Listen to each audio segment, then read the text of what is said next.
Jadi tujuannya bagus supaya berjalan pelayanan HKBP itu sampai ke paling ujung pelayanan itu hadir pendeta untuk melayani.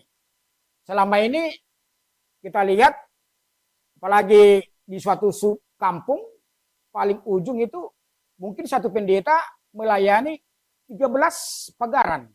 Bisa kita bayangkan bagaimana kuria itu mendambakan kehadiran pendeta untuk hadir di dalam pelayanan dalam setiap minggu atau mungkin setiap bulan atau mungkin sekali 2 bulan. Jadi kalau pandangan saya sentral sangat bagus dan harus kita dukung supaya ke depan bahwa HKB itu bisa lebih profesional dalam melayani kurianya.